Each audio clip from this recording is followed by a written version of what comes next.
Happy Banana Lovers Day, all you beautiful radio listeners. Thank you for dropping in on our little happy hour. We appreciate you listening. If you're watching us on YouTube, here's a hand gesture just for you.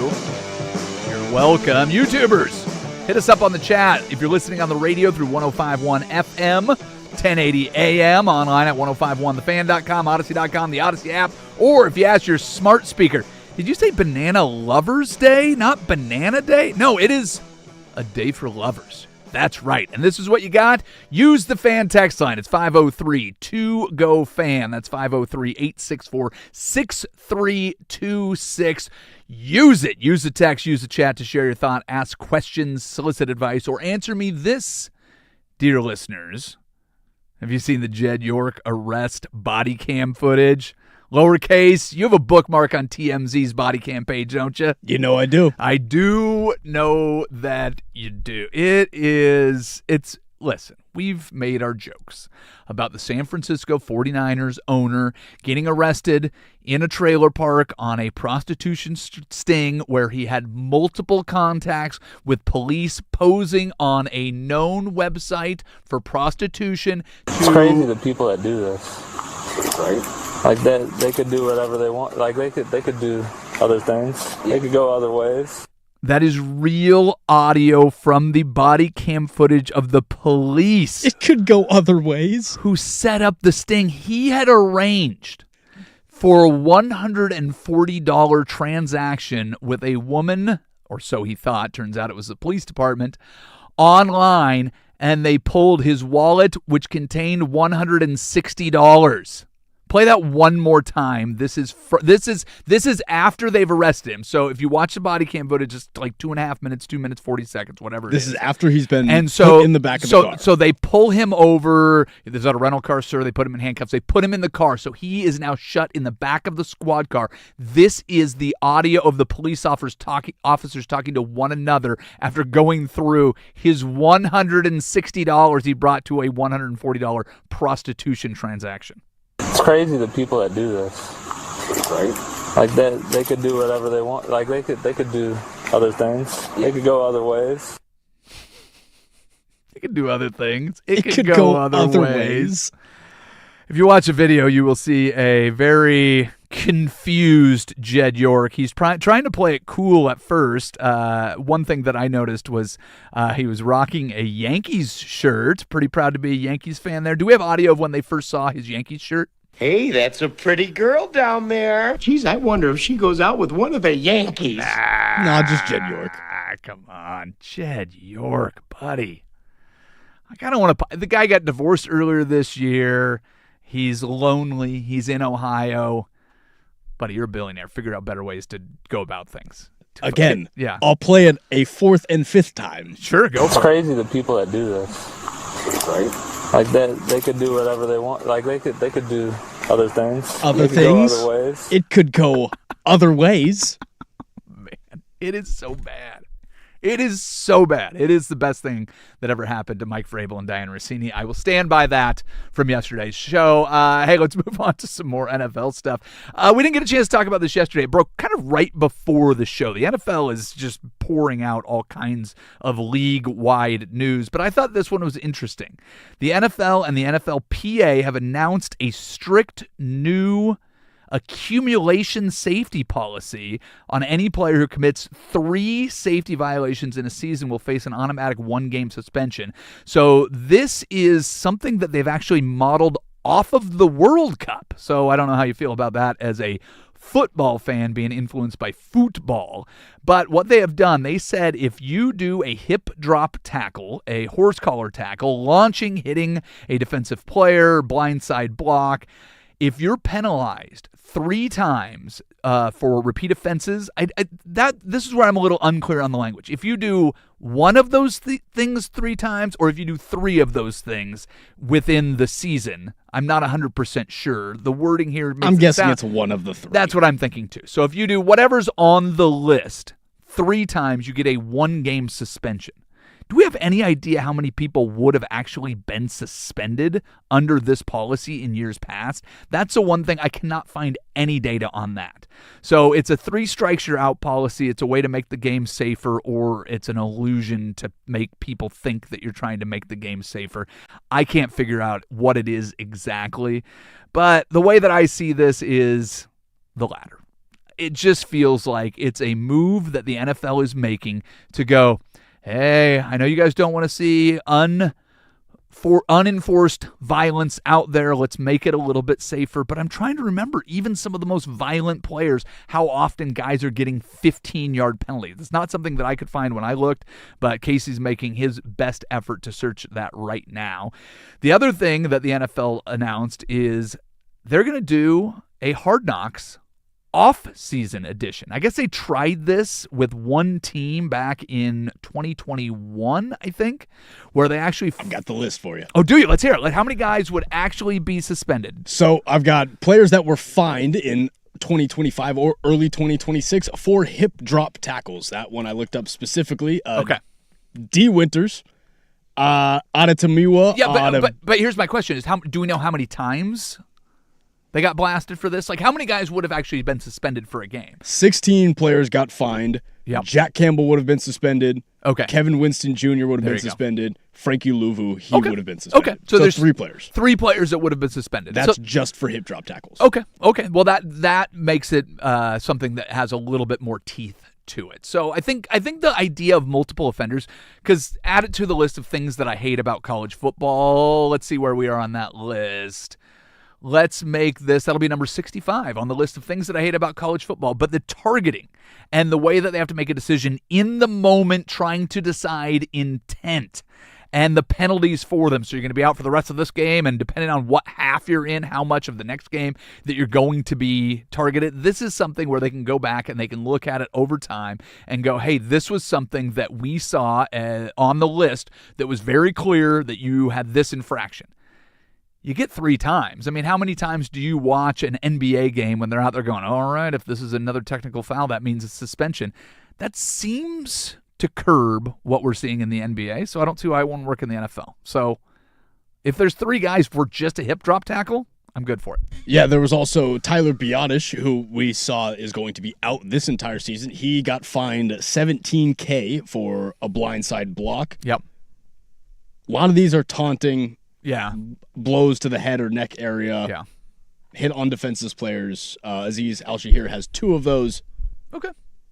Yeah, just a lot of taunting. So I'm looking at the full fine list right now. Do you get in any trouble for 3 taunting penalties?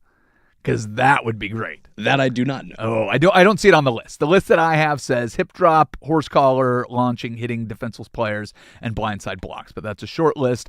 There we go from there. As I mentioned, Hard Knocks off season. So this, I'm curious. I don't know if you and I had a chance to talk about this yesterday. This seems right up your alley, dude. This is combine. This is draft. This is off-season workouts. This is the business of football. Mm-hmm. This seems right up your alley.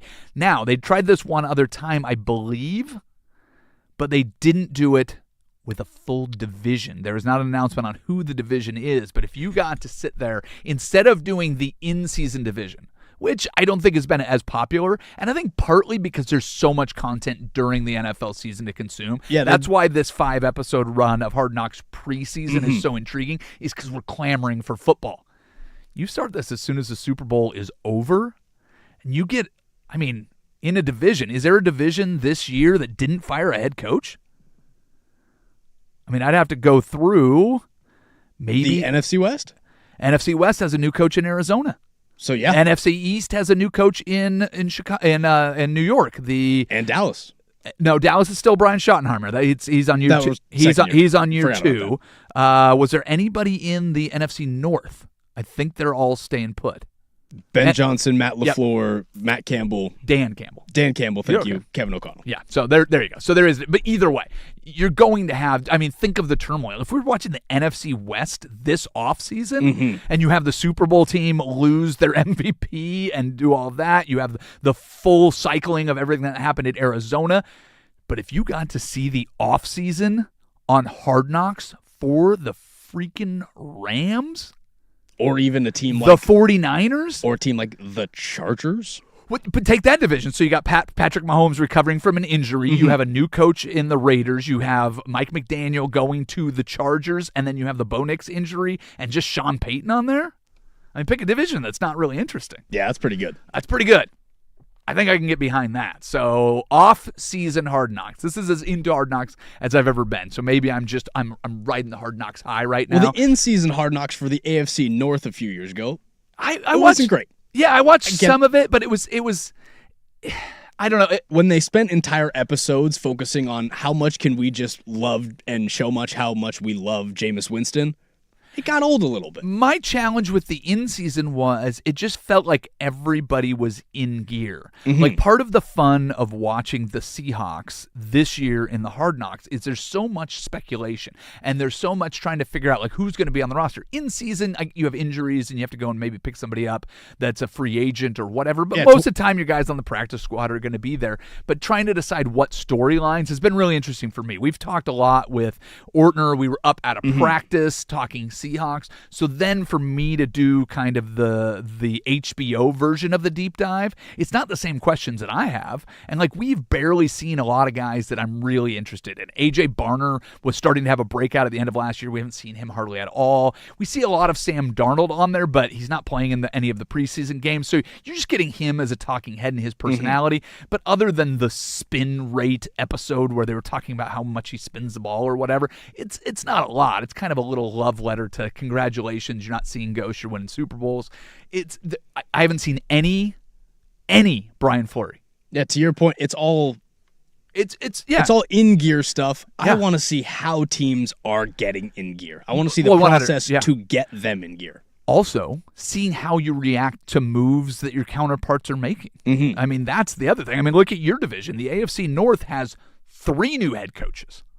I mean, that is a big deal. And how many transactions were made? Is Aaron Rodgers coming back? A whole lot of them. What is happening with the Bengals defense would be good. The entire Browns team and that saga in the offseason and what you do. So yeah, that's the new one. It will focus on the offseason, and that should be pretty cool. So scouting combine, free agency, the draft, and it'll be a behind the scenes for an entire division. So I thought that was really cool. You know what else is really cool?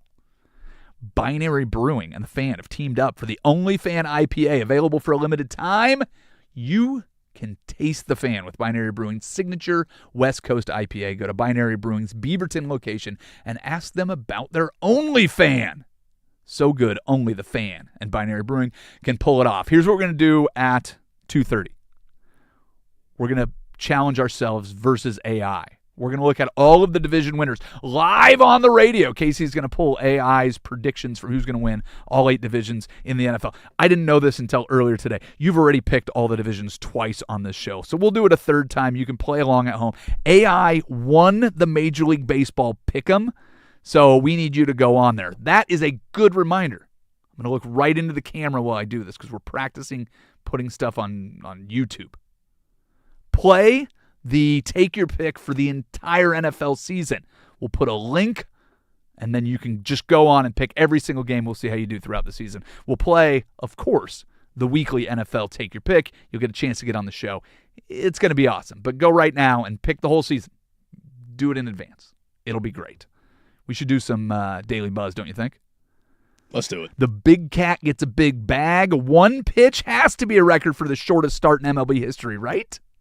Which White Sox has 5 straight games with a homer? That's a Daily Buzz. It's next. You're listening to Happy Hour on 105.1 The Fan. The home of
Oh, what great news! The Seattle Seahawks have extended 3-time Pro Bowl defensive tackle and the best D tackle in the league, depending on who you speak to. 3 years, $90 million extension, $56 million guaranteed for the big cat. Leonard Williams was suspected to be considering retirement before he was traded from the Giants over to the Seahawks. He spent the first 8 years of his career with the Giants and Jets and then left New York for the solitude, for the peace, the quiet, and the Super Bowl victories of the Seattle Seahawks. And this makes me think that he's not planning to retire anytime soon. He was set to be a free agent in 2027, and now he is signed with the franchise for an additional 3 seasons. I love every bit of this. Tell me why this is not a recipe for not just one more, but multiple more Super Bowls for the Seattle Seahawks, Casey. Because you didn't pay more than you needed to. You got a really good... right? This is a guy that was ranked by NFL executives and scouts to be the best at his position. I think and you got him for the 5th best. I think we can easily say that you're getting at least a couple more Super Bowls. Yeah, that's... for sure. There we go. That's what I need. The Buzz. Well, the Colts got some good news. They paid a lot of money to Alec Pierce over the offseason, and he is officially off of the physically unable to perform list after having ankle surgery this offseason. He had a contract extension worth $114 million. He's had some platelet-rich plasma injections. Don't ask the GM or the president of football operations how many, because it doesn't matter. He's had a couple injections. He's fine. He should be back at practice and ready to go after a 2-month recovery. Elsewhere in the NFL, the Packers are adding some depth with a tight end named Jonnu Smith. They signed him to a 1-year deal. Jonnu caught 31 passes.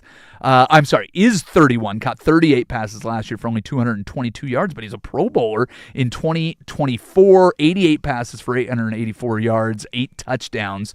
That was with the Miami Dolphins. He's played for 5 different teams over the last 5 years after being drafted by the Tennessee Titans. But the NFL is moving to 12 personnel, 13 personnel. Watch out for 14 personnel. Just put as many tight ends on the field as you possibly can. So the Packers are fitting that trend as well. Did you see the other Packers news as well? Josh Jacobs has officially been charged with 2 misdemeanors. This is like 3 months after he was initially suspected of multiple, 4 or 5 different misdemeanors in a domestic violence issue, but he has been officially charged with 2. The formal charges do not come with any news about what the NFL is going to do as far as putting him on an exempt list. I did get notes from Matt LaFleur and the GM, what's his name, Gunderkunst or whatever it is with the Packers, that they're confident with their running back room. With Gutekunst. That's a tough name. I shouldn't have tried to guess at that one. I probably got an FCC violation. League's baseline policy requirement is 6 games, so probably. Yeah, we just haven't seen it yet, so it could be that could be longer. So we'll get that soon enough.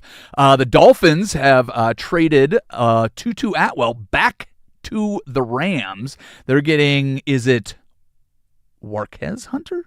I said Jarquez. Jarquez Hunter. Hunter, 23 years old, selected by the Rams in the 4th round in the 2025 draft. He's appeared in 5 games while he was a rookie, but that is a full running back room there. Getting Tutu Atwell back makes a ton of sense. Atwell is 26. He signed a 1-year, $10 million contract with the Rams in 2025, but only 6 catches for 192 yards last season. Then he jumped over to the Dolphins, and now he's back. What else in the NFL? It looks like Wan'Dale Robinson is going to go into concussion protocol for what Robert Saleh called a cheap shot from Xavier Woods in a joint practice with the Bears. Titans real mad about I that. love this article, and I love how they said, got up after delivering was immediately confronted by Titans center and left guard Austin Schlottman and Peter Skoronski. Yeah. When you're confronted by linemen in full pads practice, look out. Well, and Wan'Dale Robinson, he's the guy that is the most catches by a player under 5'1" or whatever it was last year before he got traded over to the Titans. Do I have that correct? Am I thinking of the right guy? Something like that. Yeah, something like that. And finally in the NFL, not the best word that you want to hear about your offensive line. Reports are that the Washington Commanders have a, quote, inoperable offensive line situation. They've got injuries all over the place. They were in a joint practice where they got absolutely destroyed by the Baltimore Ravens, at which point their offensive line was labeled as inoperable. Left tackle Laremy Tunstall is sidelined recovering from a torn tricep. Nick Allegretti is dealing with a calf injury, so they are patchwork at best, and we haven't even gotten to week 1, so that is not great. The Buzz. Jonathan Kuminga, this is kind of a weird one. He decided to sign a 2-year, $13 million deal with the Minnesota Timberwolves. That was instead of signing a 3-year offer for $36 million from the Lakers. Can we just chalk this up to Jonathan Kuminga being weird? Is that enough, or does he really think that the lineup of Jonathan Kuminga, Anthony Edwards, LaMelo Ball, Jaden McDaniels, and Rudy Gobert is going to light the world on fire? Just a weird guy? Yeah, it Just a weird seems guy. Yeah. not very great. Yeah, let's go. All right, let's go over to some baseball. Kyle Schwarber, first player in Major League Baseball to hit 40 home runs. He did that yesterday against the Mariners in a 6-0 win. How about this for Dustin May for the Milwaukee Brewers? He threw exactly one pitch yesterday.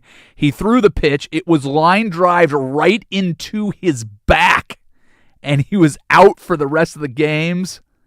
No problem for the Brewers, 8-1 victory over the Mets. Is that the shortest start in Major League Baseball history? A single pitch. Casey, what do you think? Hit me with it. Larry Yount, 1971, is the most famous example of a zero-batter outing. So he went out in September 15th, 1971. He was called in for his Major League Baseball debut with the Houston Astros. He warmed up on the mound, was officially announced as a starter before he got to the first pitch. He had elbow discomfort, and he was pulled, never to return. Oh, Zero that pitches, sucks. zero batters faced. So Dustin May, close, but no cigar on that. Did you see the beanball that your boy Travis Bazzana took yesterday? Oh, no, I did not. Oh, not at the plate. Who's throwing at my boy? It's friendly fire. Oh, no. Yeah. I don't know if you've heard of J-Ram.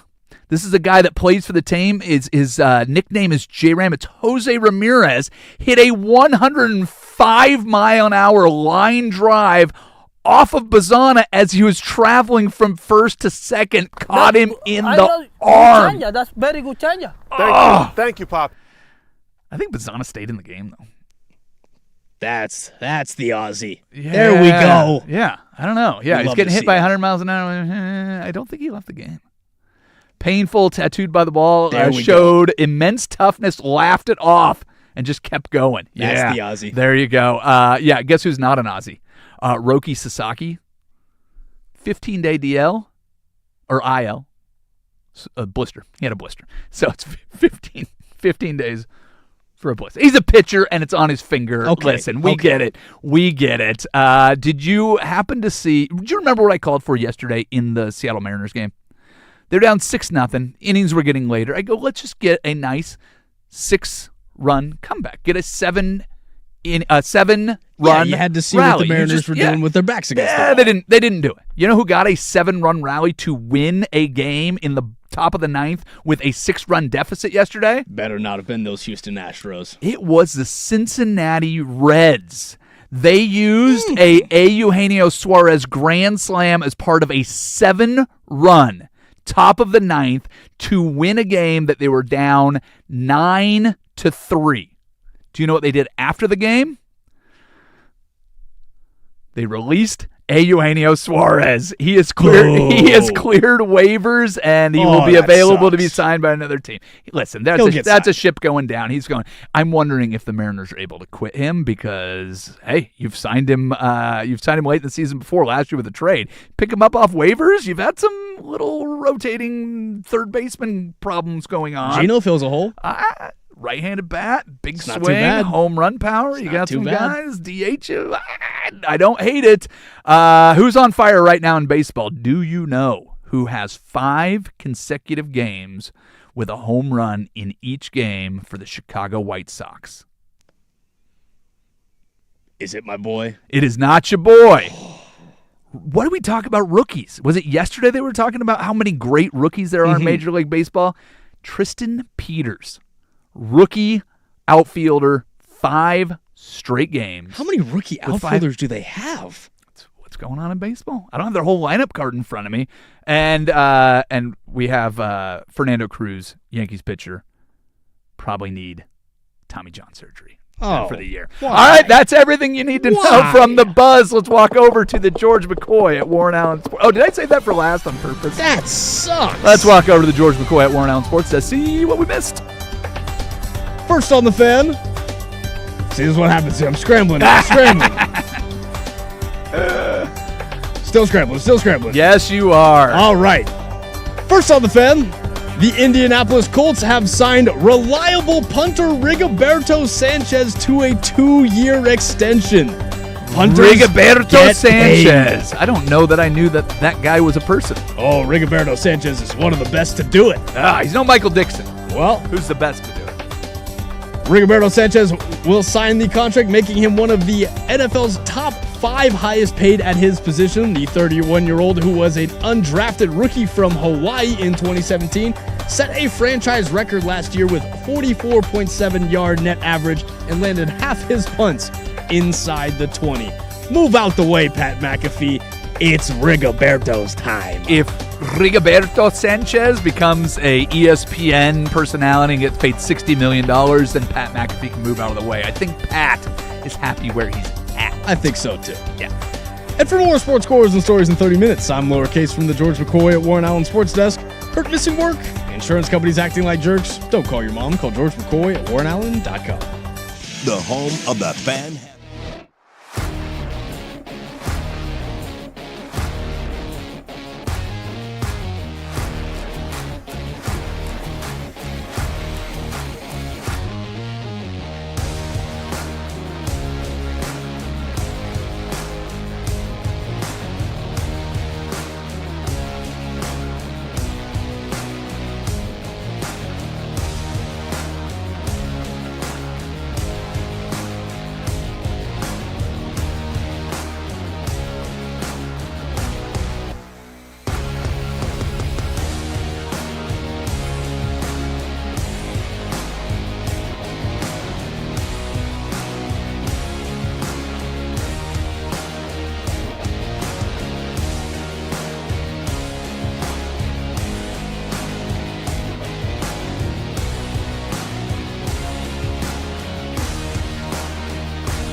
Welcome in to Take Your Pick. We've been picking the MLB series all weekend. I talked about this the last couple days. It's very sad. Casey and I absolutely stink at it, but so do most of you. It's been the same winners over and over again.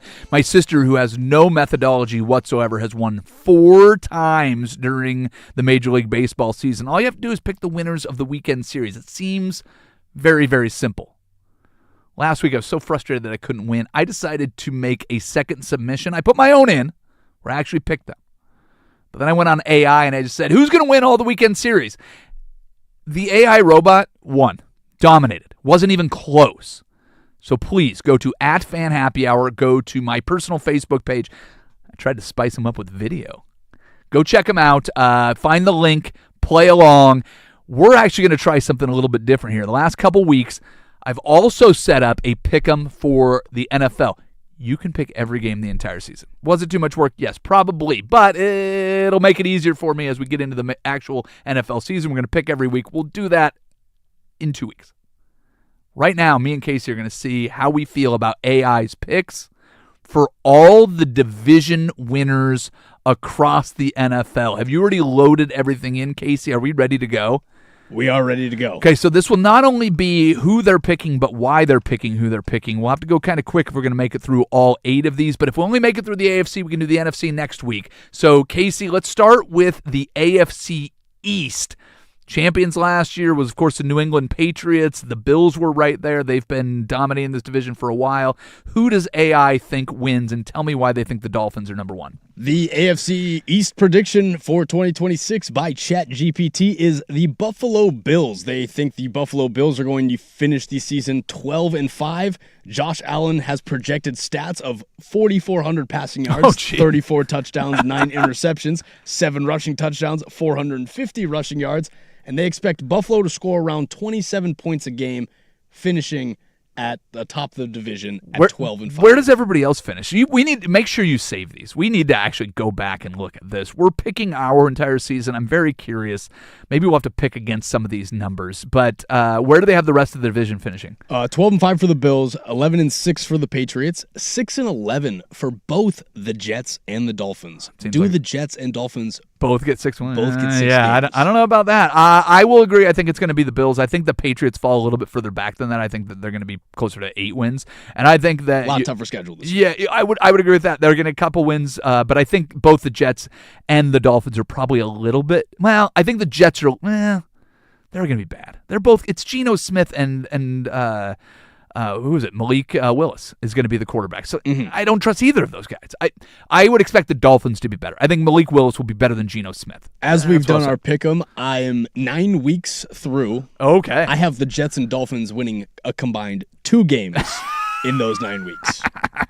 They do have to play each other, so I guess that's each of those wins. That's kind of what I thought. The NFL is wonky, though. Teams go from last to first and first to last all the time. What happens in the AFC? Let's go AFC South next. The AFC South would be the Houston Texans. Texans. Are you agreeing, Bills? I'm agreeing with Okay, you. we're all going Bills. Okay, I don't like that, but okay. The Houston Texans will be the AFC South predicted winners. Jacksonville, a serious threat, but Houston, the consensus favorite because of how strong that defense is. C.J. Stroud doesn't need to be a MVP candidate for that team to win a lot of games. I think ChatGPT is listening to this show. I don't know who I want to win that division. 11-6 for the Texans, 10-7 for the Jaguars, 8-9 for the Colts, and 6-11 for the Titans. I'm going to take the Jags to win that division. I don't know what I said last time. I think I'm going to go with the Jags. I'm sticking with the Texans. All right. They're really dominant. That defense is just so damn good. I'm a lot higher on C.J. Stroud than a lot of people are. Yeah. For a good reason. Yeah, okay. All right, well, it'd be great to see him have a bounce-back year. I mean, the Texans' defense is going to be absolutely ferocious. I think the whole AFC is going to be tough. It's going to be a dogfight, and you get all these quarterbacks that were out last year back into the playoffs. It could be as fun as we've seen in the postseason. But you have to get through the regular season first, and you have to do it healthy. All right, let's go to the AFC West. I want to save because we've got a bet on the AFC North. You know we do. So what happens in the AFC West? This one is very interesting, but the Denver Broncos will Repeat be your champions? AFC West champions. Denver went 14-3 last year and won the division. They led the NFL with 68 sacks last season, while Bo Nix enters another year of development. They see Bo Nix taking the steps, throwing for over 4,000 yards, 29 touchdowns, 11 interceptions on 67% completion. And then that defense, they think that the AFC West record, their in-division record, will be 5-1. Reports out of Denver's camp is Bo Nix looks awesome. Like the enthusiasm for him coming back off of a great season, but off of the ankle injury as well. It sounds like, and again, these are camp reports, and you never know. The amount of times that this guy's terrible and this guy's great, and they go the opposite directions happens all the time. But if that's the case, that defense is pretty nasty themselves. They didn't break the record for a team sacks last year, but they were damn close, if I'm not wrong. You said 68 sacks as a team last year? I can't remember if that broke the record or not, but they were real good. It led, I'm trying to... I know it led, yeah. 72 by the 84 Bears. Okay, so not 84 Bears, not the 85, the 84 Bears. 84, correct. Who are you taking to win that division? I'm going to take the Chargers. I think they're going to make the jump. I think they have a really complete roster. That offensive line just has to stay healthy. I'm very curious what the Chiefs do this year. They have the Chiefs at 10-7. 10-7. There's going to be a lot of wins in that division. I think I'm going to take the Chiefs. I think I'm going to take the Chiefs to win that division. I'm not taking the Raiders as much as I want to. Not crazy. No, I don't. Okay, let's go to your division. We said the over-under total for this is 32 wins. You think that the 3 new coaches and Zach Taylor are going to accumulate 32 total wins real quickly? Do you have all the win totals there? I've got them. And what does AI think? Will it be more than 32 wins? AI has it at 34 wins. Oh, all right. So it's me against you and AI. So who do they have winning the division? And don't tell me it's the Steelers. They have the Cincinnati Bengals winning the division at 11-6. I don't hate that. Current markets have Baltimore around the favorite with Cincinnati second, but they said Joe Burrow is the deciding factor entering 2026 with the same head coach quarterback combination, while Baltimore and Pittsburgh are still figuring things out. It's hard to disagree with that. The most talented roster is Baltimore. No, it's not. No? No. Okay. They're very good at 2 positions. Running back and quarterback? Yep.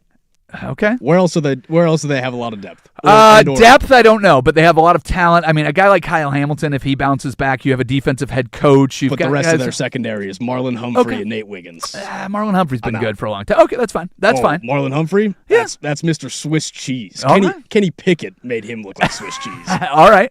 And then who do you think has the most talent then? Cincinnati? I think Cincinnati's most talented. Okay. Yeah, you have Jamar Chase, T. Higgins, Chase Brown, Joe Burrow. I mean, that's a real deep talent. They paid Zay Flowers like he's got talent, so we'll see what happens with Baltimore. But fumbling talent. Hey-o, love that. All right, so I don't want to agree with them. I'm going to take Baltimore. I'm going to take Baltimore to win that division. You know where I stand. I know. You're taking the Steelers. All right. Write down our choices on that. We'll do the other half next week. Right now, we got to get to some, in case you missed it, we need to do one more for the road. But just one more reminder, go to @FanHappyHour. Go to my personal Facebook page.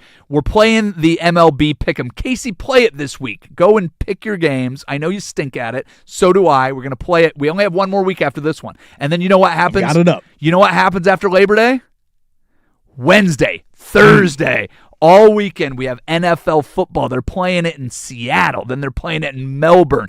It is going to kick off in less than 2 weeks. We have the NFL. So let's do a couple more weeks of the Major League Baseball pick'em. We'll keep going on it, but go to @FanHappyHour. Play along. See if you can beat AI at baseball. God knows I can't. Let's get to in case you missed it. We'll do it next. It's Happy Hour on 105.1 and the Fan Sports Network.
you missed it, ESPN is dropping its bottom line score ticker from college football games to, quote, declutter the screen.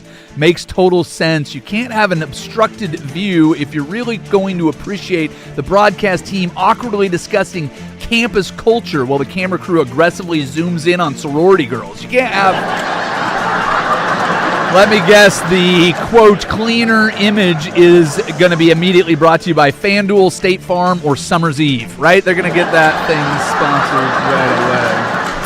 right away. In case you missed it, the NFL has officially put an end to the Pro Bowl. No one misses an opportunity for sponsorship quite like the NFL. The announcement was brought to you by VCA Animal Hospital's End of Life Services. I thought that was a brilliant piece of marketing. Turns out that letting Shedeur Sanders play in the Pro Bowl is like your 23-year-old wiener dog getting a huge tumor on its groin. You can try to fix it, but it's going to cost you too much money, and it won't justify the quality of life. So that's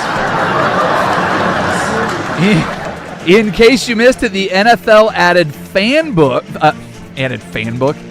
Fanatics to its lineup of official sports books, which means we're finally going to get betting props that we actually care about. Will the Bills hoodie we ordered actually be a Bills hoodie, plus 200? Or will it be shipped as a Jaguars visor instead, plus 150? Over, under, how many times through the wash can your jersey survive before the numbers peel off? 3.5. Question is, if you hit a losing streak on the app, will the Fanatics repo people come and take the literal shirt off your back? Will that happen? No, they'll just send you a message with Bijan Robinson. That's right. No, they're going to take the shirt back and sell it as game worn is what they're going to do. In case you missed it, protesters taped signs to the Jim Brown statue outside of the stadium to blast the Cleveland Browns for their decision to name Deshaun Watson their starting quarterback. Organizers of the protest admitted that they hated dragging the Legends statue into it, but they needed to find a higher traffic spot because nobody paid attention to the notes they wrote on the "Do Not Admit" posters of Watson at the local Massage Envy. So they had to find a better way to get everybody's attention. And finally, in case you missed it, Giants coach John Harbaugh called out running back Cam Scadaboo for starting a practice fight, warning that his attitude was, quote, like an infectious disease. Honestly, I always thought of Scadaboo, the word Scadaboo sounded a lot more like an exotic creature. Watch as the wild Scadaboo rams his skull into a rock wall to assert his dominance over the herd. But now that I hear Harbaugh say it, the word disease, I can totally hear a middle school health teacher warning the class, remember, girls, wipe front to back or you'll end up with an itchy, painful, odorous case of Scadaboo. Be careful there. No? Is that not? All right, if you missed any of this show, past shows, future shows, download the podcast. It's available at 1051thefan.com, odyssey.com, or the Odyssey app. There are 12 days, 14 hours, 25 minutes, and 29 seconds until the official kickoff of the NFL season. Lowercase, what are people saying that we need to address on the chat and the text line? If you have a jersey with plastic numbers that's peel off, it's a fake. It's a Fanatics is what it is. Yes, 100%. Pat McAfee is getting into movies. He's going to make a reboot of Pauly Shore's classic Son-in-Law.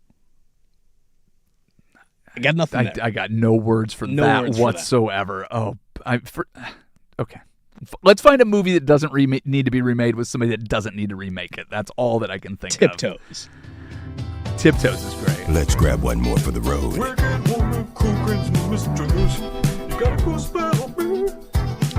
Lowercase, I'm torn. I'm torn. You know that one of my favorite things in baseball is people responding to haters.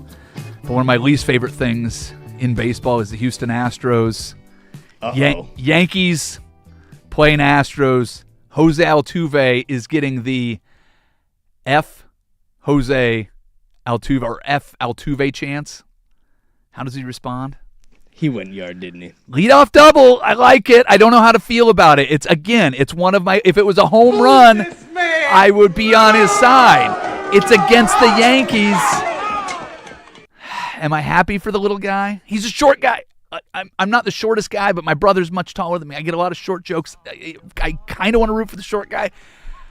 I thought about this all day. I can't do it. I still hate Jose Altuve. I can hate the Yankees and Jose Altuve at the same time, and Yankees fan. All of them. I plead the fifth. Yeah, I think you have to. I don't think you have much choice. Plus, it's only a double. It's a home run. I feel a lot better about it, but I racked my brain. Hate them all. Hate the whole thing, the whole situation.